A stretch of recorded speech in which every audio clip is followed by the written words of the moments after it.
Today's topic is Sabian symbols, specifically an introduction to their origin, purpose, and use within astrology. Sabian symbols consist of a series of symbolic images, one assigned to each of the 360 degrees of the zodiac. They're not predictive formulas, nor are they fixed meanings in the traditional astrological sense. Rather, they function as symbolic lenses, offering psychological, imaginal, and philosophical insight into how a particular degree may manifest. But before addressing the symbols themselves, I would like to briefly reflect on how symbolic systems are approached and interpreted.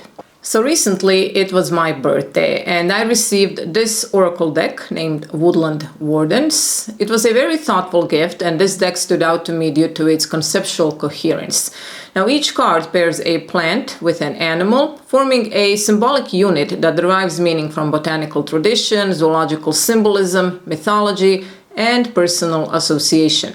But what is relevant here is the interpretive framework encouraged by the deck's creator, Jessica Rue. The assigned meanings are described as non-fixed, shaped by personal history, folklore, and traditional correspondences, but ultimately open to reinterpretation by the reader. So for example, this card, the Coyote and Datura. Now the guidebook gives its meaning as deceit. And yes, Datura is a psychoactive plant, so that makes sense. But to me, this card speaks more about hidden wisdom, about deep or dangerous magic that exists at the core of life and creation itself.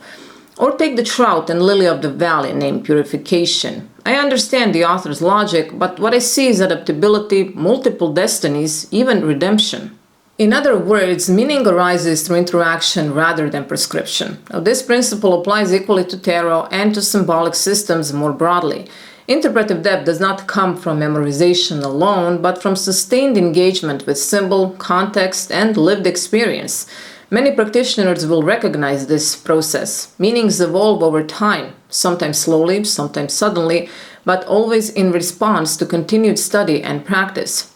Now, I remember many years ago when I first acquired Aleister Crowley tarot deck through an auction of all things. I didn't understand anything when I first looked at the cards, and later on I bought the accompanying books written by different authors. It took me years, but during that time I learned an enormous amount, not just about the deck, but about Crowley's entire body of work. So I wanted to share this little story with you because it somehow connects to today's topic. And now we can continue.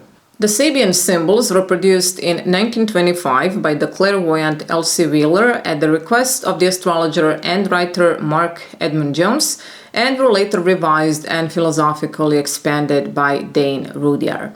Now, the symbols were received clairvoyantly rather than derived from earlier astrological doctrines, and were conceived as applicable to any chart factor occupying a given zodiacal degree.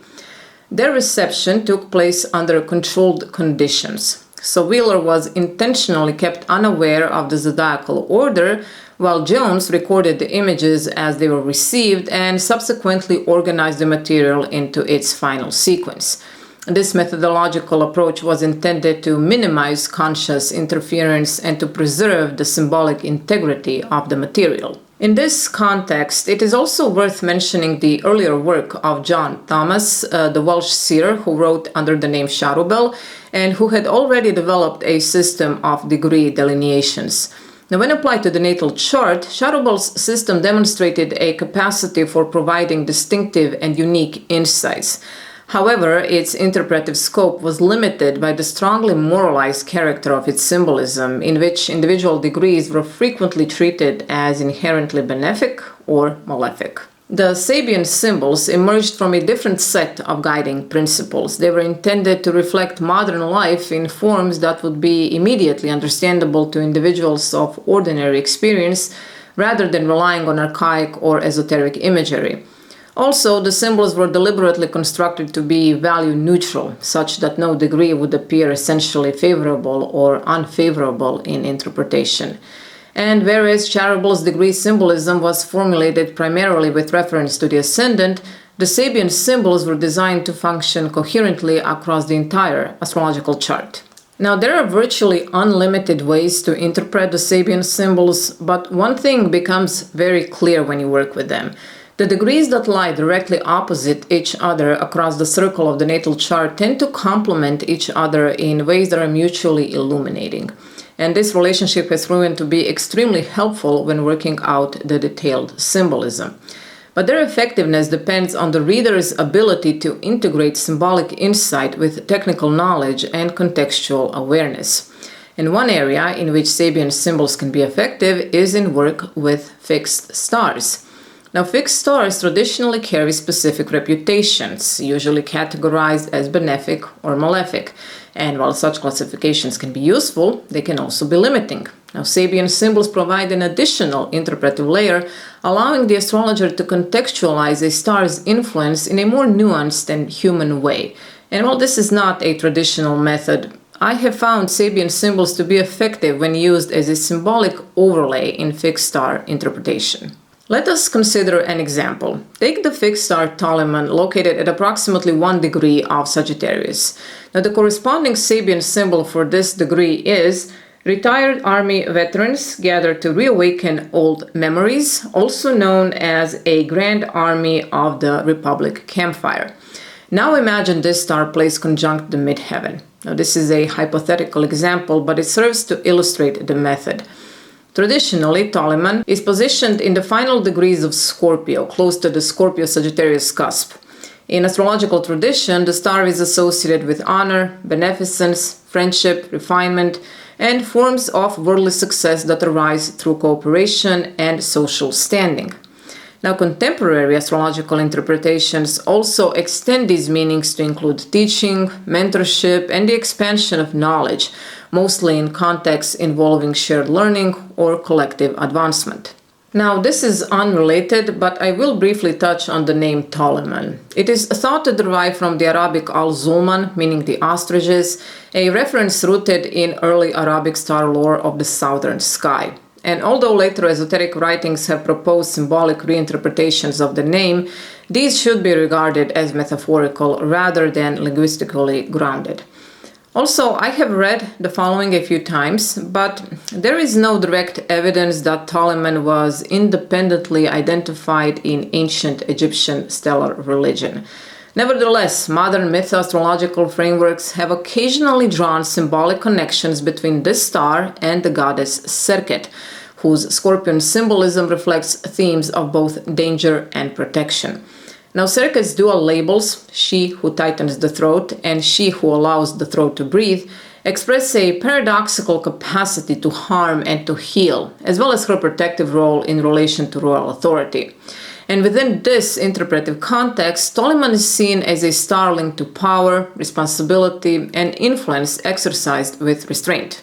Astrologically, Ptolemy is traditionally classified as having a Venus and or Jupiter nature, indicating benevolence, social harmony, and success through alliances and goodwill. Now, later astrological authors have assigned additional Martian or even lunar nuances, while modern practitioners may incorporate Uranian symbolism when the star is prominent in a natal or mundane chart, especially given its placement in the transformative final degrees of Scorpio. And when this stellar symbolism is combined with the Sabian image of veterans gathered around a campfire, an interesting illustrative picture emerges. Now, the symbol emphasizes memory, shared experience, and wisdom earned through struggle. In a positive expression, it suggests accomplishment rooted in perseverance, loyalty, and the preservation of enduring bonds. In a negative expression, it may indicate stagnation, excessive nostalgia, or an unhealthy fixation on the past. And when placed on the midheaven, such symbolism can describe a public role shaped by long-term effort, some duplicity, inherited responsibility, or the transmission of accumulated wisdom, what might be called a legacy rather than a mere career. To give a more accessible illustration, imagine the sun placed at 15 degrees of Leo, whose Sabian symbol is a pageant with its spectacular floats, moves along a street crowded with cheering people. Now, even without technical knowledge, the image communicates visibility, performance, and collective recognition.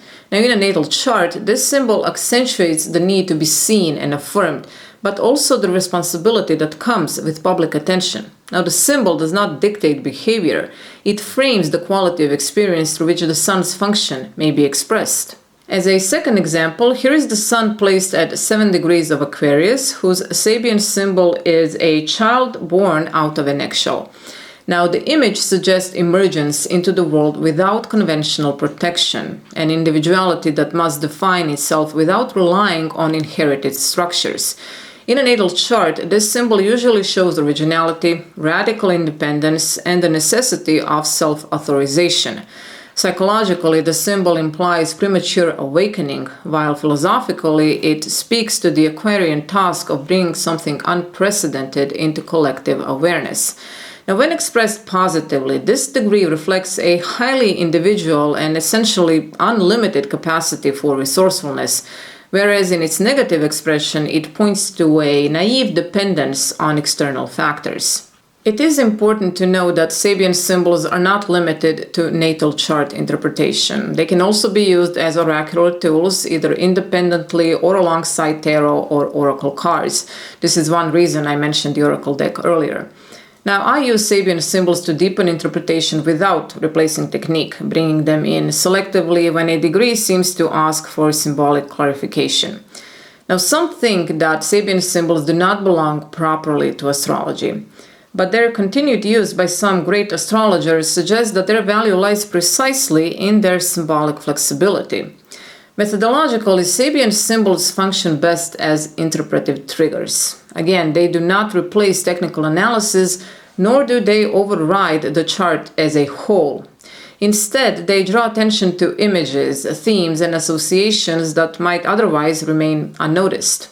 The term Sabian occupies a liminal space between history and esoteric imagination.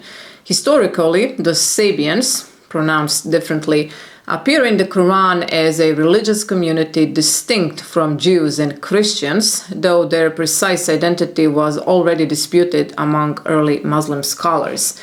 Now, over time, the name came to be associated, largely for legal and pragmatic reasons, with the Mandeans, a Gnostic religious community of Mesopotamia known for ritual baptism and reverence for John the Baptist. But this historical designation does not point to a single continuous lineage, nor does it support later claims of primordial races or Atlantean origins. Yet it was precisely the ambiguity of the term, its association with hidden knowledge, ritual practice, and contested identity that made Sabian fertile ground for modern esoteric and theosophical reinterpretation. In 19th and 20th century occult literature, writers adopted the name not as a statement of historical descent, but as a symbolic title, a cipher for intermediary wisdom traditions and initiatory functions concerned with the transmission and interpretation of sacred signs. In this esoteric register, Sabian names a role rather than a people, a mythic function rather than an ethnic or religious identity, demonstrating how symbols endure not because they are historically precise, but because they continue to generate meaning across time. If you remember one thing from today, let it be this: no symbol exists without a reader. Whether we are working with tarot, astrology, or Sabian symbols, interpretation happens in the space between image and experience. Each of you already carries a symbolic vocabulary shaped by your own life. So today we have looked at what Sabian symbols are, where they come from, and a little bit how they can be used. What we have not asked is perhaps the most important question of all. What happens when a symbol is activated? By a transit, a progression, or a moment of lived experience? In other words, how do symbols move through time? That is a question I would like to explore with you next. Thank you for spending your time with me today. If you have any questions or thoughts, feel free to share them in the comment section below, and I will get back to you. See you soon. Bye.